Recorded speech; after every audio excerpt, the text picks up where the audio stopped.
Bienvenue très chers téléspectateurs, nous sommes bel et bien dans cette émission Jeunesse et Emploi. C'est une émission qui fait la promotion des jeunes pour qu'ils se prennent en charge et parler aussi de comment on peut travailler parce que l'emploi c'est parmi les piliers du développement.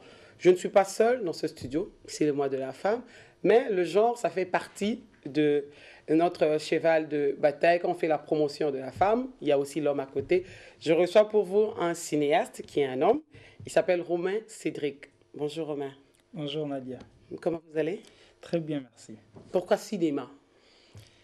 Cinéma, tout d'abord parce qu'on aime le cinéma. Oui, vous croyez vivre avec le cinéma en tant que jeune? À 100%. Comment? Ce n'est pas facile, et parce que d'ailleurs, dans notre pays, le cinéma, ce n'est pas encore arrivé au sommet, n'a pas d'espace et tout ça. Et il n'y a pas de producteurs, mais quand même ça promet. Donc on voit les gens se donner, genre nous appeler quand même, je veux avoir les CD, comment je fais et tout. Alors, et nous qui voulons soulever ces 7e art ici dans notre pays, alors nous sommes là en train de lutter pour voir comment ça va faire. Voilà, j'aimerais quand même directement me rendre à la régie, montrer l'extrait de l'un de votre films et revenir parler maintenant de cet emploi du cinéaste. Qu'est-ce qu'il fait? Comment il fait pour réaliser son film? Comment il fait pour chercher de financement? Et quelles sont les difficultés que vous rencontrez pour permettre aux jeunes qui sont en train de nous suivre de croire qu'on peut vivre avec le cinéma ici au Congo, malgré que c'est un peu difficile, mais vous vivez avec, donc eux aussi peuvent s'inspirer de vous. Et suivant l'extrait du film Disco, c'est Dico de Kinshasa. Dico de Kinshasa, c'est un nouveau film. Suivant.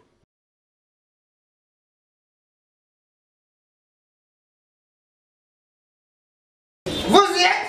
Oui, nous sommes. Ok, on est venu. Qui peut nous laisser quelqu'un qui au tableau?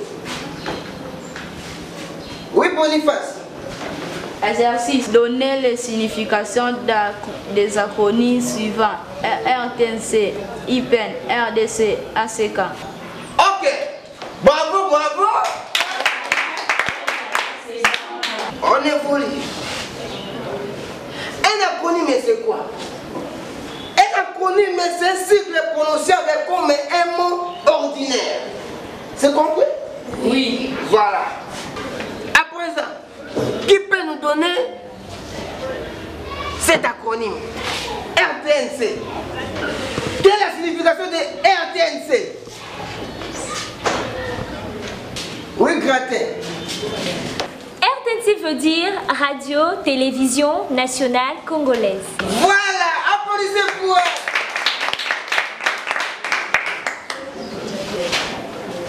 Le suivant, qui peut nous donner l'acronyme de ce nom UPN? Qu'est-ce que dit UPN? Donc toi, tu es très intelligent, je ne peux pas te poser des questions aujourd'hui. Oui, Kabengele. IPEN signifie Université Pédagogique Nationale. Applaudissez pour Kabengele. On continue. Et la troisième, qui peut nous donner l'acronyme de RDC? Oui, Badi Vanga. RDC signifie République démocratique du Congo. Voilà, la République démocratique du Congo. Applaudissez pour lui. On est poli. C'est vraiment bien répondu. Je suis content avec ce que vous êtes en train de me donner comme réponse. Digobi. Digobi. Il est malade ou quoi? Digobi. C'est déjà la sortie. Voilà ce que tu demandes. Au moment où je suis en train de suivre les coups, toi tu me demandes si c'est la sortie. Prof, je vais reposer, prof. Tu t'es reposé. Au moment où on prend les coups. C'est ça? Et tu me fous les regards. Boukami soir. Nabi Kangami soir. C'est quoi ça? Je ne vais pas manger avec quoi. On a tout mis sur le paquet. Allez-vous. C'est toi qui vas nous donner la réponse suivante. Qu'est-ce que veut dire cet acronyme? ACK veut dire quoi? ACK veut dire tout court. Association Deux commerçants, des cassages. Taisez-vous! Au moment où il est en train de faire des bêtises et vous rigolez. C'est bon, bon. Comme ça, tu vas bien te reposer là-bas. Et je pâcherai sur toi à la maison. N'est pas ça dans un rapport à ma ça à Kacha. Pourquoi on dit qu'on fait ça à ma coupe? C'est ce qui s'est passé avec la Monina Nao qui a découvert l'embouchure. C'est ça?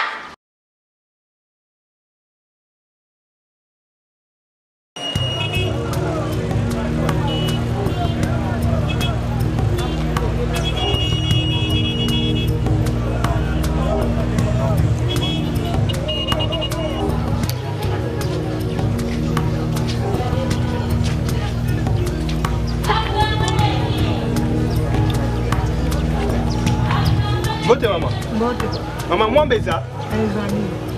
Tu as un passé en franc, moi 500. Pistolet, pistolet. Hein? Tu as pistolet. Maman, potango, maman. Maman, potango, on est une fille.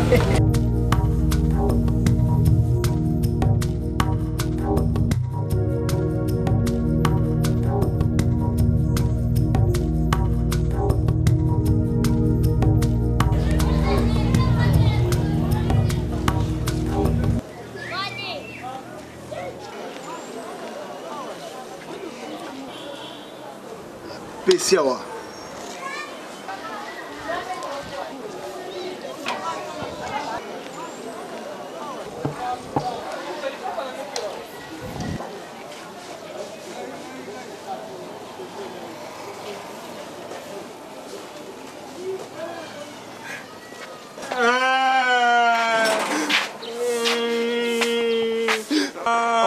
Nini yango? Nini yango? Ye msekandolo ake nobete osali nini? Atuni ngazosi dala futa monga mili ava na bije na nuta do betinga. Abizinga ya papa na bino jusqu'à quand nous a chômé. Avant na nda wa beta adam na kamrani wana mutu munana. Loko. Ah? Ah, azofi na chef d'œuvre. Oh. Et puis azuki ka wana te. Abizinga abi azo emona ndaku. Aya yebizango yo tête en tête. Malamu, malamu, aya. Yo esili, kendeno, kendeno. Esili. Nazo zela ye. Aya. Aya awa. Akomuna. Aya. Akomuna makamuna ko sala. Amalade. Di. Tala machete na pena ne kata mutu te. C'est solo. Jo.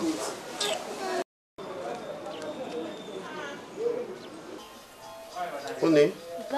Ça va? Ça va bien. Arrête un peu avec ton devoir. Tu vas au coin, sommelanga au gazez. Ko melate sala mbango. Ko melate hein? OK.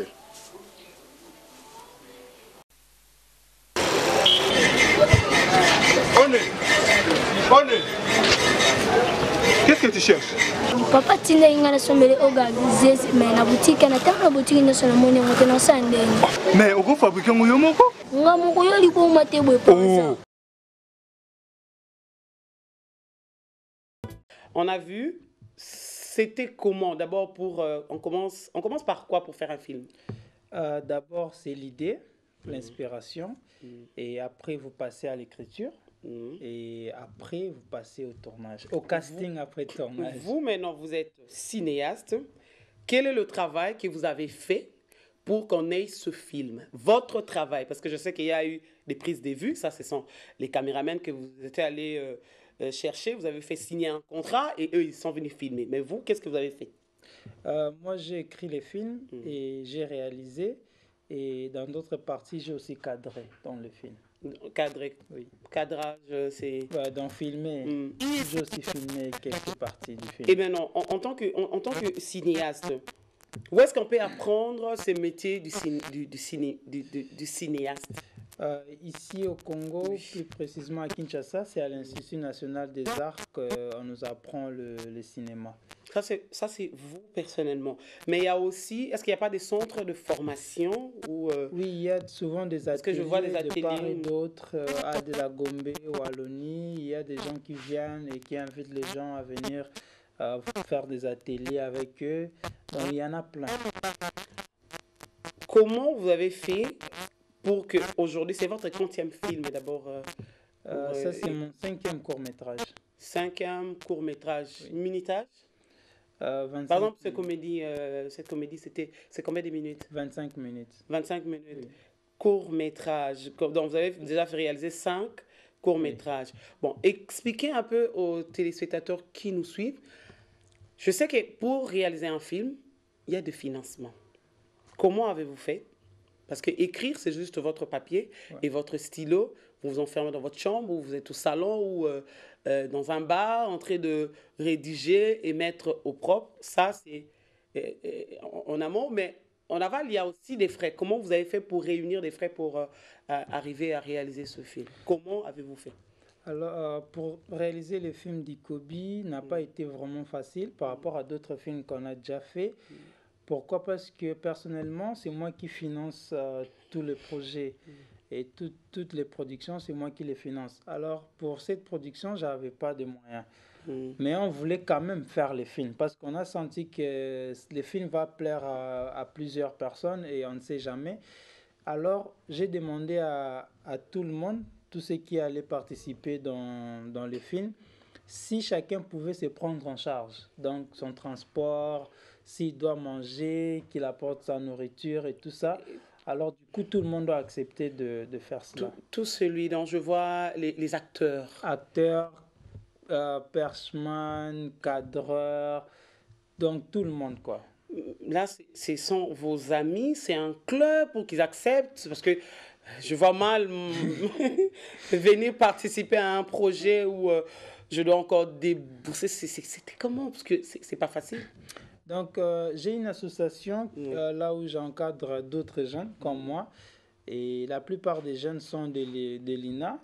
Et il y avait aussi des professeurs de l'INA. Et du fait qu'on travaille déjà ensemble dans plusieurs productions, et c'est ce qui a permis que les gens puissent accepter de travailler sous ces conditions. Sous ce projet. Ouais. Mais maintenant, derrière cela, s'il y a de retombées financières telles que...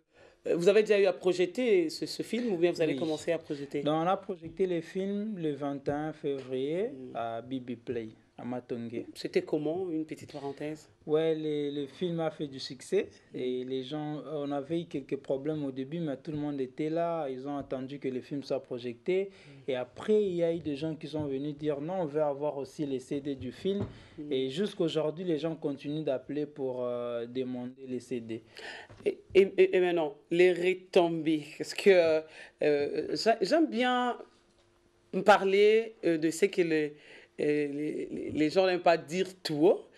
L'argent sorti, par exemple, le jour de la production, il y a eu 10 000 francs. Maintenant, ceux qui ont participé à vous accompagner dans ce projet, ils ont quand même, dans le contrat, parce que c'est un contrat, hein, dans le contrat, ils vont bénéficier de quelque chose ou bien c'est juste un film à titre bénévole, on vous le laisse? Non, ils vont bénéficier de quelque chose, c'est sûr. C'est sûr, c'est dit dans le contrat avant même le tournage. À chaque fois, s'il y a production ou quelque chose, et on remet un petit rien à tous ceux qui ont participé dans le projet. C'est une façon de leur payer après le film. Donc, c'est comme s'ils ont investi, ils ont pris les risques d'investir de leur temps, de leur casse-croûte, parce qu'au moment du tournage, il fallait nourrir les gens, mais comme il n'y avait pas de budget pour ça, on se prenait en charge, et après, ils vont bénéficier de quelque chose. Exact. Et maintenant, derrière, ils sont à combien, le groupe qui vous ont accompagné pour la réussite de ce film? Nous sommes au nombre de 19. 19 personnes. Oui. Et même certains caméramans ont aussi accepté de mettre à votre disposition leur matériel ou du côté caméra, vous avez quand même pu louer? Non, on n'a rien loué. Donc j'ai de connaissances de d'autres réalisateurs, des amis qui ont des caméras, micros et tout ça. Donc vous avez juste sollicité Alors, l'aide. du coup, ils nous ont envoyé leur matériel pour qu'on puisse réaliser les films. Et êtes-vous fier de ce 5e film ou bien il y a encore, vous avez encore des soucis d'améliorer ce film? Donc vous aurez voulu que ça soit un peu plus que cet extrait qu'on a vu? Je peux dire ça, oui. Mais je suis vraiment satisfait parce que les films, ça plaît au public. Donc là, de ce côté-là, je suis content. Donc dès que quelqu'un voit le film, waouh, il est émerveillé. Alors là, ça nous fait plaisir à tous, à nous qui ont participé pour réaliser ces films. Côté qualité, on veut bien améliorer et pour qu'on puisse... comment je peux dire, soulever quoi, la culture congolaise. Et surtout le cinéma congolais. Le cinéma congolais. Revenons un peu dans le film. Je pense que les téléspectateurs, tout en suivant les extraits, sans entendre ce qu'ils sont en train de voir. Diko de Kinshasa. On sait que Diko, c'est une inspiration... C'est l'inspiration française.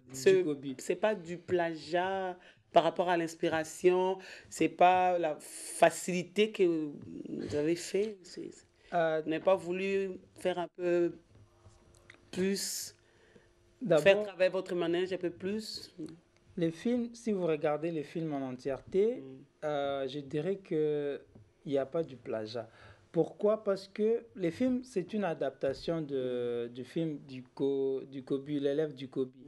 Et l'histoire, peut-être les synopsis du film est similaire à l'autre film. Mais les contenus, du fait d'adapter quelque chose d'abord n'est pas facile. Parce que là, on a créé une comédie qui correspond aux réalités de notre pays. Alors, c'est vraiment différent avec l'autre film là. L'idée c'est ça, Dikobi, un enfant un peu idiot et tout ça, mais le contenu qu'il y a à l'intérieur c'est totalement autre chose. Et pourquoi vous avez gardé le nom Diko? Non, on a modifié. Là, c'est Dikobi et Dikobi. C'est approximatif. Ouais. Pourquoi? Bon, on voulait juste faire l'illusion à là où l'inspiration est venue. Donc vous voulez être un peu plus honnête. Ouais.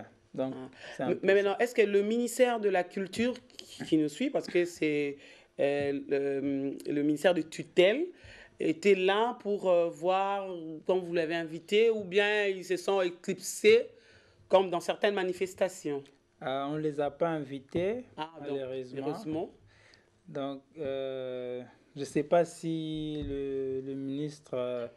aller nous honorer les jours-là. Là, je ne sais pas parce que je non, même pas lui, mais il y a des conseillers qui viennent de temps en temps quand ils ont le temps, parce que c'est toujours important de le mettre au parfum de ce qui se passe, surtout comme vous vous projetez à la Cité, c'est une très très bonne chose. Mais vous pensez encore projeter à quand? Parce que le 21 février, ça date déjà de 2 semaines. Oui.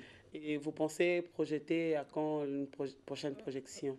Surtout quand on est au mois de mars, c'est le mois où les femmes réfléchissent, font leur promotion. La prochaine projection aura lieu le 23, les 13 mars à Hamilton. Mais du coup, vous venez de me rappeler quelque chose pour le mois de mars. Peut-être on pourra faire une projection publique gratuite. Souvent, vous faites des projections payantes. Des fois, c'est payant. Des fois, c'est payant, des fois, non. Ouais. Mais pour la femme, vous allez faire des projections publiques. On trouve qu'un endroit, c'est pas la place des évolués, quelque part là, et puis on fait une projection. Et votre casting, parce que j'ai vu un vieux papa et une personne de 3e âge parmi les acteurs et puis des jeunes. Comment vous avez fait pour faire le casting? Ce sont vos profs qui vous avez aidé ou vous-même, vous avez convaincu ces personnes de 3e âge d'accepter de vous accompagner? Ces personnes-là sont le professeur de cinéma de l'Institut national des arts. Là, il y a prof Mungwa et prof Lileka. et puis Madame Lisette. Vous n'êtes pas de la famille d'un fils d'un professeur, parce que souvent on a tendance à faire des affinités en fonction d'une promotion professionnelle. Non, nous sommes, donc on s'est juste connus à l'INA, ils m'ont formé et tout, donc il n'y a pas de lien parental ou... Mais est-ce que vous êtes en contact, parce que quand il y a des projections au niveau de la halle ou au centre Wallonie, souvent vous êtes absent, parce que c'est comme si vous faites votre carrière, pas solo, mais vous voulez démontrer à la population, surtout les citadins, d'aimer le cinéma congolais et de croire qu'on peut devenir cinéaste ici au Congo. Oui, de temps à temps, je vais à la halle aussi, mais mon seul problème est que la halle, vraiment, c'est bien, mais ça n'aide pas trop au public congolais, surtout quinois, de découvrir le cinéma congolais. Parce que les gens de Tchangou, Passa et tout ça vont jamais à la halle de la Gombe ou au centre Wallonie. Et dès qu'on fait des projections rien que là-bas, c'est ce qui fait que les gens ne puissent pas découvrir le cinéma congolais. Et puis nos films ne passent pas à la télé. Donc c'est un peu un défaut. Alors nous, on veut faire un peu cette différence-là, d'aller vers le public, leur faire voir les films. Et on voit que les gens aiment bien ce qu'on est en train de faire, cette différence-là. Et du coup, ça nous encourage de continuer. De les approcher un peu plus. Donc, et parce qu'on tend petit à petit vers la fin de notre émission, vos parents étaient fiers de vous quand vous les avez dit, parce qu'on peut dire Lina, là on pense peut-être à MG30, on pense à Cindy, on pense à Madame Françoise Balenda qui passe à la télé, on dit ah oui on est fiers parce qu'elle peut faire la télé, il peut chanter, mais vous allez au cinéma. Les parents, est-ce qu'ils étaient fiers de vous voir vous lancer dans l'aventure qui va coûter, acheter une maison, ça va prendre un peu de temps? C'était facile de convaincre les parents? Ouais, au début, personne ne voulait que j'aille à l'INA. Il y a eu que mon oncle, que je salue, Wemby. C'est lui qui a convaincu tout le monde de me laisser faire ses choix. Et il a dit peut-être, on ne sait jamais, il pourrait s'épanouir là-bas au cinéma. Et donc, du coup, ils ont accepté que je puisse aller à l'INA pour faire le cinéma. Mais je peux dire ces derniers jours, ils sont quand même commencé à devenir fans, surtout qu'ils voient vos films. Et surtout par rapport au spectacle qui s'est passé le 21 février. Ah oui, avec 400 entrées, c'est quand même c'est beaucoup. Hein? Alors là, les gens se sont dit, wow, donc, les choses commencent à booster un peu ici. Donc là, maintenant, leur vision de voir les choses a changé. Donc après 4 premières courts-métrages, 5e, les parents maintenant disent ouf, on peut quand même croire à notre fils. Et vous êtes un peu satisfait qu'ils vous donnent leur bénédiction maintenant? Ouais, là vraiment je suis pleinement satisfait. Mais non, qu'allez-vous dire à tous ces jeunes qui ne croient pas à cette passion du cinéma? Donc, ils ont la passion, mais ils ont peur d'affronter la passion, parce que Jeunesse et Emploi est là pour promouvoir l'emploi, l'autoprise en charge, et puis parler avec ceux qui gèrent les institutions, les lois, pour essayer de pousser de l'avant, que ce soit les lois ou bien vous facilitez aussi des crédits pour réaliser quand même vos projets.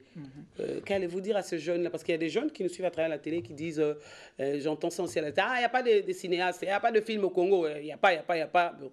Mais à travers cette chaîne, on essaye de démontrer que non, c'est faux. Il y a des cinéastes, il y a des cinémas, il y a le cinéma congolais qui existe, même si ce n'est pas encore atteint un niveau très élevé, mais ça promet. Donc, ce que je peux dire aux jeunes qui sont en train de nous suivre, peu importe leur vision, dans la vie, il ne faut pas dire que quelque chose est impossible lorsque vous n'avez pas encore essayé. Donc, je vais leur demander de faire l'effort, de faire ses premiers pas, et puis de laisser Dieu va faire sa part des choses. Donc, c'est un peu ça. C'est vrai que le cinéma est vraiment difficile, mais l'argent ne manque pas dans notre pays. Je ne pense pas. Pourquoi? Parce que, vous voyez, il y a des gens qui vendent des CD partout à Kinshasa et il y a des gens qui achètent. Si les gens n'achetaient pas, ces vendeurs-là allaient tous arrêter. Alors, ça veut dire que le cinéma a aussi une partie dans la vie de chaque Congolais. Le problème est que nous aussi, nous devons nous prendre en charge afin que nous puissions commencer à vendre nos films. Il ne faut pas laisser les Nigérians et les autres personnes viennent nous arracher notre public. Et pour les autorités, il y a un petit souci parce que je pense qu'il y a quand même des petits soucis par rapport à ceux qui nous dirigent, à ceux qui dirigent surtout votre secteur. Il y a un mot? Je pourrais dire, je constate que le cinéma est un peu mis à côté.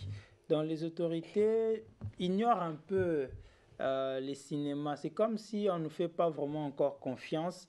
Et je vois beaucoup plus avec les musiciens et tout. Et la culture, ce n'est pas que la musique. Donc on a la danse, les cinémas, les tableaux, donc la peinture et tout ça. Et essayez un peu de nous soutenir. Vous voyez, Oisé quoi dit cultura pays vie. Donc la culture fait vivre un pays. Et si vous nous aidez, peut-être les cinémas rapportent beaucoup d'argent, comme au Nigeria, aux États-Unis et tout ça.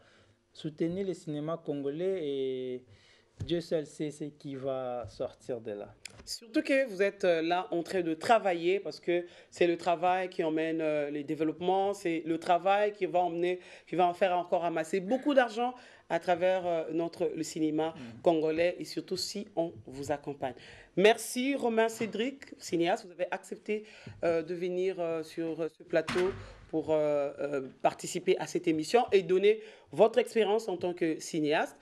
Merci à tous nos téléspectateurs qui sont en train de nous suivre. En tout cas, j'ai dédié ces films à Renate Wembo et à CINEF, c'est-à-dire l'Association des femmes cinéastes du Congo. Si vous voulez me contacter, vous pouvez me contacter dans nadiaokako@gmail.com. Je vais vous répondre ou carrément vous pouvez écrire sur ce numéro qui est affiché devant vos petits écrans. Merci à la grande équipe technique qui a assuré aux mains de maître cette émission. Surtout à Pierre Mwanda qui aime bien le gender et à toute l'équipe de la RTNC2 Développement qui nous encadre et qui nous accompagne et qui vous fait vivre certaines émotions à travers notre télévision. Au revoir.